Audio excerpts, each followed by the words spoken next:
O episódio dessa semana de Patrulha do Destino deixou o humor um pouco de lado e usou o drama pra desenvolver os personagens. E olha, sinceramente, eu amei. Shazukara! O sexto episódio de Patrulha do Destino é intitulado Patrulha da Patrulha e apresenta a Patrulha do Destino. Mas calma que a gente já vai explicar isso aqui. Só que antes eu vou pedir pra você descer aqui, se inscrever no canal e clicar no sininho pra ativar as notificações e não perder mais nenhum vídeo da Legião dos Heróis. Já aproveita e deixa aquele like.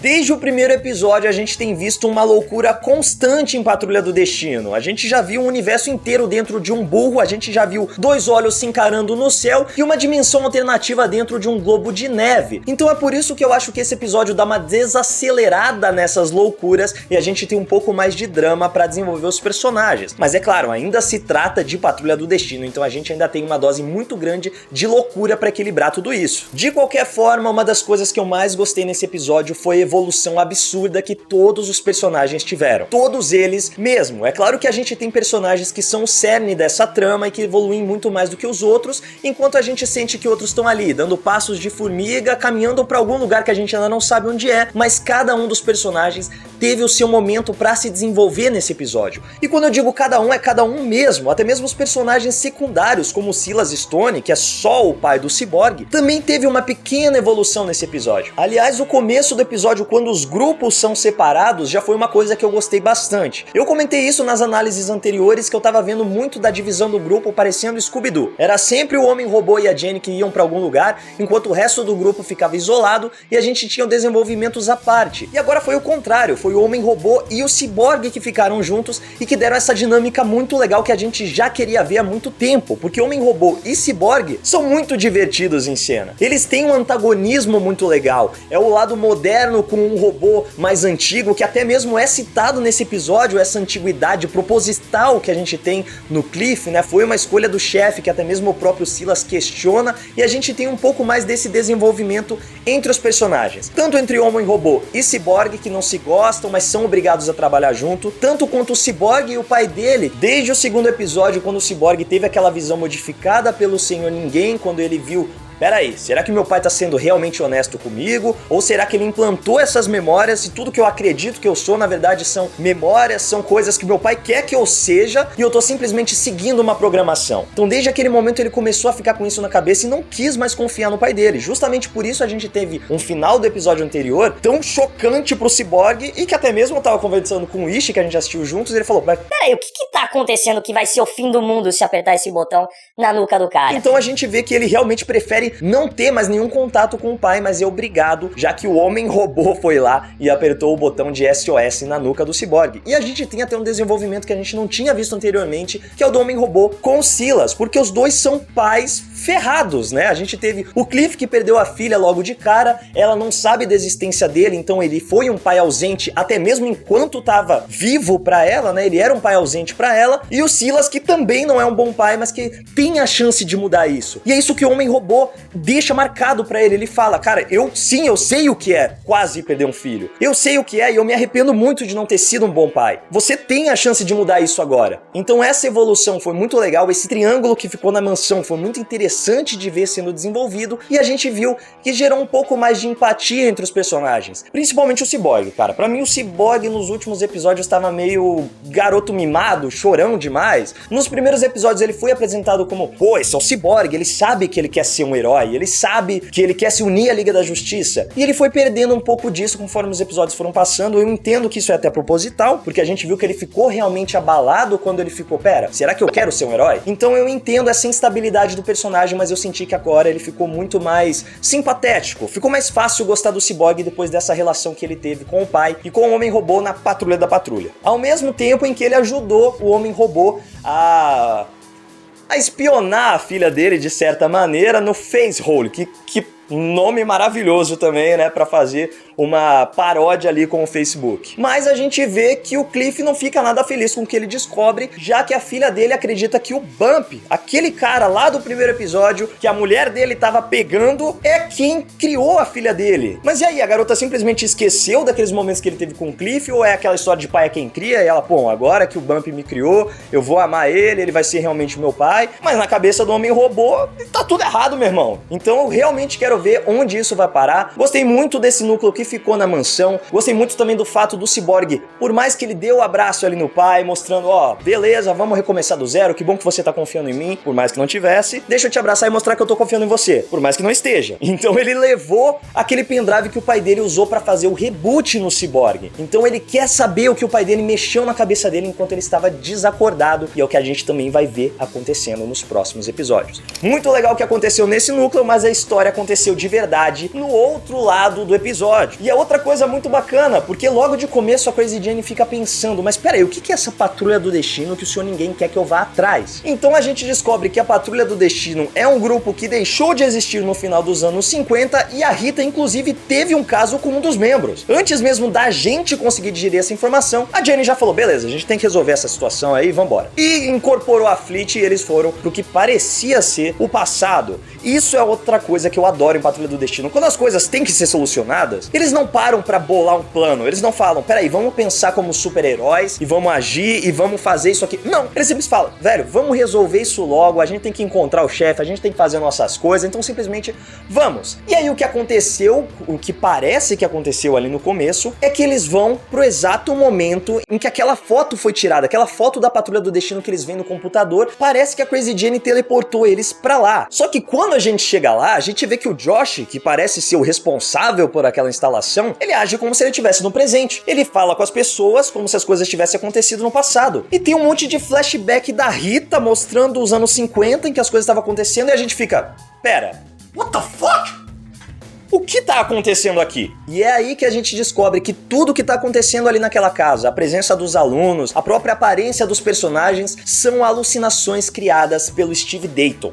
O Mento. A Patrulha do Destino já lutou contra o Senhor Ninguém. E o desfecho dessa luta não foi nada do que eles contaram. Não foi o Mento que derrotou o Senhor Ninguém, como ele conta enquanto tenta impressionar a Rita. Não foi o Niles que conseguiu derrotar o vilão, como na visão idealizada que a Arani tem dele. Na verdade, a Patrulha do Destino enlouqueceu, assim como todas as outras pessoas que estavam ali no parque, e ela simplesmente foi destruída. Por falar nisso, que cena sensacional, aquela da presença do Senhor Ninguém lá no parque. A gente não teve propriamente a presença dele ali, mas a gente viu como ele age. Do mesmo modo que ele age nos quadrinhos, porque o principal poder do Senhor Ninguém é sugar a sanidade das pessoas. E que maneira melhor de fazer isso do que uma jukebox pendurada num balão no formato de bunda, que toca a mesma música seguida por 20 minutos e faz todo mundo enlouquecer. Então foi uma cena maravilhosa, todo mundo correndo do lado pro outro, tampando os ouvidos e sinistramente devorando outras pessoas, porque a gente tem uma representação dos policiais sendo transformados em pinhatas, em que aparentemente as pessoas estavam devorando doces, a gente sabe que na verdade aquelas pessoas estavam comendo as entranhas dos policiais. Sério?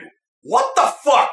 Esse episódio como um todo foi muito assustador. Logo de cara a gente tem aquele momento em que a gente não sabe muito bem o que tá acontecendo, que a gente fica perdido. Peraí, que linha do tempo é essa? E quando a gente descobre que realmente tudo aquilo era uma fantasia criada pelo Mento, a gente deixa de ver o lado bom das coisas e os personagens passam a reviver os seus piores pesadelos. Então é por isso que a gente tem uma das piores cenas e mais angustiantes pra Jane, em que a gente vê o quebra-cabeça representando a fragmentação da personalidade dela. E a gente tem uma homenagem pro Iluminado ali, mas que também é muito significativa pra ela. Não é só uma homenagem jogada ali, não é só uma referência pro Iluminado. Realmente aquele momento tem muito peso na vida da Jane. Os quebra-cabeças inundando a casa, do meio dos quebra-cabeças saindo a mão de um homem chamando, vem querida, vem pra cá. A gente tá vendo, a gente tá revivendo o momento em que a Jane foi abusada pelo pai e começou a se fragmentar. E isso é uma coisa muito pesada de você trabalhar em uma série de TV. É por isso que essa série não pode ser apresentada em um canal aberto, porque ela lida com temas muito complexos, muito pesados de você trabalhar. E por mais que ela esteja dando uma disfarçada aqui e ali, a gente entende o que tá acontecendo e é assustador e é desconfortável você ver isso. Com o Ishi, mais uma vez, enquanto a gente assistia a série, ele comentou nos 2 últimos episódios. Cara, eu tô me sentindo desconfortável. E é justamente isso que esse episódio tá mostrando. A gente tem humor, a gente tem o lado bizarro, mas a gente tem o terror na Patrulha do Destino. E não só na série, nos quadrinhos os personagens lidam muito com isso. Os traumas deles toda hora são trazidos à volta pros personagens. Eles não são super-heróis na série, eles não são super-heróis nos quadrinhos. Eles têm superpoderes,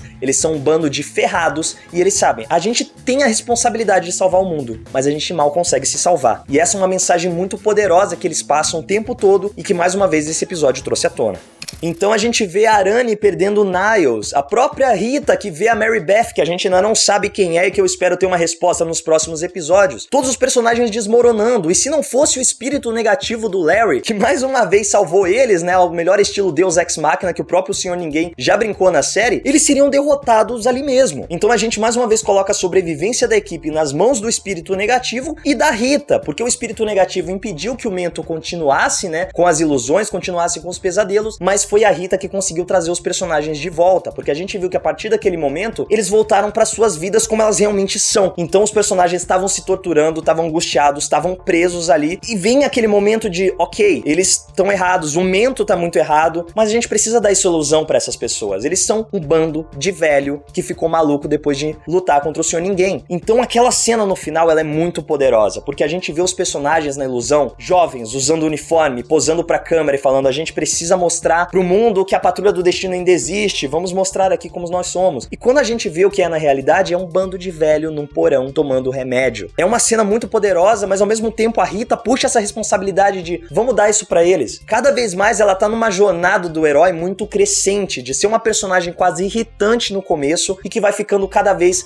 maior, por ironia do que é o poder da personagem. E aliás, que cena maravilhosa dela sufocando aquele felo da pita no começo do episódio, hein? Agora aqui dá pra gente começar a matutar algumas coisas, porque deu pra gente perceber que tem mais coisa do passado do Larry que a gente não conhece. Porque um dos maiores pesadelos dele, a gente imagina, pô, ele vai rever a paixão do exército dele, ele vai ver a família dele abandonando ele. Não, ele viu um cara com mãos de seringa falando que, você conseguiu transformar o país. O que realmente é esse pesadelo do Larry? O que ele e o Homem Negativo têm de missão pra fazer? Porque no final do episódio ele também pega um pet, né, que parece aqueles pets que são moldados em uniformes, em mochilas, e ele fica, eu também tô com medo, eu também não quero fazer essa missão. Então eles têm alguma missão pra fazer que ele não quer colocar em prática. E agora que ele teve que reviver esse pesadelo, ele tá se questionando de novo qual é a missão dele. Aliás, quando ele conheceu o Josh, ele falou, você já serviu no exército? O que dá a entender que eles têm um passado que eles podem ter cruzado caminhos. Não digo que eles podem,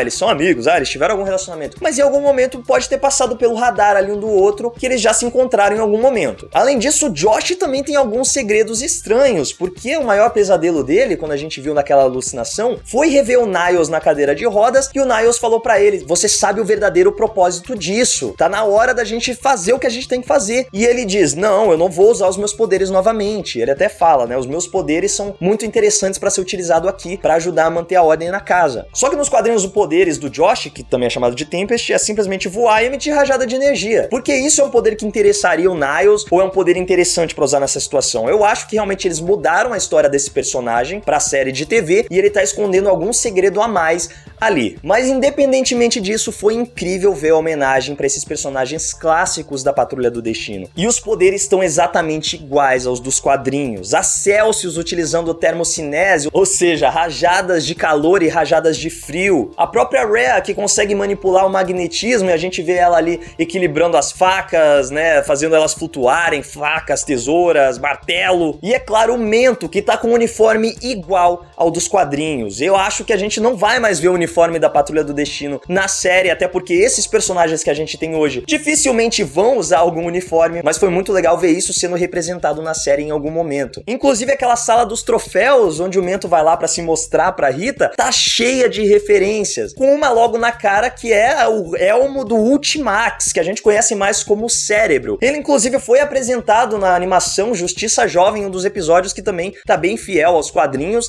e aqui a gente vê que realmente o apetrecho que dá vida ao Cérebro tá muito parecido com o dos quadrinhos, mas o Mento tá subestimando o personagem, né? Falou, o Cérebro fora disso não pode fazer muita coisa. A gente sabe que ele pode sim. Inclusive, eu tô querendo que apareça por aí uns certos personagens que ele ajuda a modificar. Mas ao mesmo tempo em que essas homenagens foram muito incríveis, elas também foram muito tristes. Porque a gente vê, com a mesma conclusão que a Jenny chega no final do capítulo, que esses personagens foram abandonados ali. Aquilo ali não é uma escola, por mais que seja na ilusão deles. Aquilo é um retiro. Parece que é um lugar onde o Niles esconde as falhas do passado dele. E que ele, inclusive, ia colocar a Jane lá também. E pelo que a gente percebe quando eles voltam pra mansão, ele também já tá preparando aquela mansão pra se tornar o retiro dos outros personagens. Então ele tá tentando trabalhar com eles agora, mas caso tudo dê errado, a gente consegue imaginar o chefe abandonando esse time, simplesmente deixando eles na mansão e partindo pra um próximo experimento, que talvez o ciborgue já seja um próximo passo que ele tentou dar. A impressão que fica no episódio, que é até a conclusão que o Josh chega, é: o Senhor Ninguém mandou vocês procurarem a Patrulha do Destino pra mostrar. Uma Patrulha do Destino já tentou me impedir e não conseguiu. Foi isso que aconteceu com eles, então não tentem vocês também. Mas a gente percebe, a Jenny percebe que tem outra mensagem por trás desse episódio, que é: o chefe não é quem ele diz ser. E aí, cara, eu vou até tentar passar isso como uma dica pra vocês. Se você já conhece a Patrulha do Destino, você sabe como as coisas estão se encaminhando na série. Você já sabe o que vai acontecer. É claro, eles estão tendo a liberdade de mudar muitas coisas, até por ser uma mídia original para apresentar isso para um novo público e para surpreender quem já conhece a história em quadrinhos. Só que a história da Patrulha do Destino, ela é tão chocante, ela tem tantas reviravoltas, ela parece um roteiro do George R.R. Martin, que é legal você assistir isso sem saber o que vai acontecer. Então, se você não conhece a Patrulha do Destino, eu sei que a tentação é grande de, mano, eu tenho que ler pra saber o que vai acontecer. Espera acabar pelo menos essa primeira temporada, espera entender pra onde a série tá se encaminhando e aí você lê. Porque eu acho que o impacto vai ser muito maior quando as coisas começarem a acontecer, se você realmente não tiver ideia do que tá acontecendo. E isso é uma coisa que Patrulha do Destino faz muito bem. Deixar o espectador sem fazer ideia do que tá acontecendo. What the fuck? What the fuck? Agora, outra coisa que vem dos quadrinhos e que eu acho que eles estão esfregando na nossa cara, principalmente nesse episódio, é a discrepância na linha do tempo. E é uma coisa que já vem incomodando muita gente, mas eu acho que eles estão fazendo de maneira proposital. Porque nesse episódio eles mostraram que uma equipe dos anos 50, com o qual a Rita já teve contato, os personagens envelheceram. A gente viu a Crazy Jane nos anos 70 no episódio anterior. A gente tá aqui em plano 2019, ela não envelheceu um dia. O Niles, principalmente, já era o Niles que a gente conhece nos anos 50. Então, que diabos está acontecendo aqui? Eu não acho que isso é um erro, é um furo, que eles estão simplesmente escrevendo a série e chega lá no final, gente, finge que é Homem-Aranha, que tá aí com 18 anos desde 1960. Não, eu acho que tá sendo de propósito e eles escolheram esses personagens especificamente pra esfregar na nossa cara que vai ser um artifício de roteiro e lá na frente vai ter uma reviravolta, eles vão apresentar o porquê dos personagens não envelhecerem e vão falar, olha, tava aqui o tempo todo, galera. Se vocês tivessem prestado atenção nisso, vocês iam ter percebido. Ou simplesmente o Niles vai tirar um coelho da bunda e vai falar, é isso, a gente não envelhece, e vai sumir dentro de uma bolsa de canguru. Patrulha do Destino.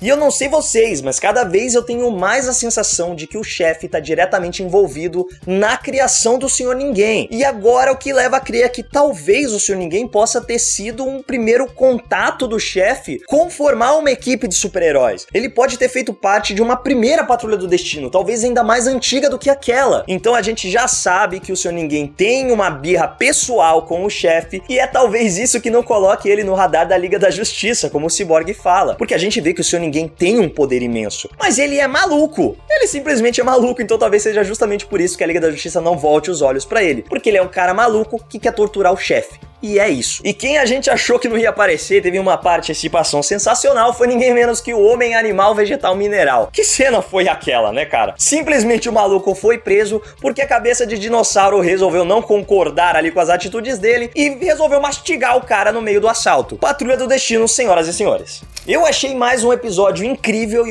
talvez é o meu favorito. Mas e você? O que você acha que vai ser essa missão do Larry que ele tem que cumprir? Qual é o passado da Rita? A gente teve um vislumbre disso, você acha que isso vai ser mostrado nos próximos episódios? Comenta aí embaixo, levante novos questionamentos e aproveita para seguir a Legião dos Heróis nas redes sociais, me segue lá também. É isso, Legionários, e que a força esteja com vocês. O Wish, mais uma vez, que tava aqui atrás, eu não vou falar que tava ali atrás, não. Eu quero fazer passando daqui pra lá. Sério, what the fuck? Daria? Aham, dá. Então vai. Ficou certinho isso aí. Faz a sua kill aí de novo. Deixa eu ver o ângulo pra não aparecer. Que clima que foi criado, hein? Aí. Vai sair o barulho da cama, né?